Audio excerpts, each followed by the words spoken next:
Hey everybody, in this video tutorial I'm going to show you how to rotate text in a Google Sheets cell. Alright, so in most cases this is when you are typing any text, it will look like this, but you might want to rotate the text in your cell. You might want to show the text in a vertical way or tilt it up or down. So how you can do this? So all you have to do is select the cells you want to rotate, then click on Format in the menu bar, and you're gonna see the rotation option here, and as you can see by default it's none. You can tilt it up, tilt it down, rotate it up, rotate it down. You can also stack it vertically.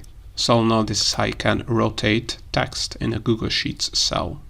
I hope you found this tutorial useful. If you want to get access to our complete Google Sheets function database, or our Google Sheets Shortcut Keys ebook for free, and other Google Sheets resources and Google Sheets templates, then make sure to check the links in the description below. Also, if you want to learn more about how to use Google Sheets, make sure to check out our YouTube channel and playlists, where you have a ton of tutorials, and more Google Sheets tutorials are coming up, so also make sure to subscribe.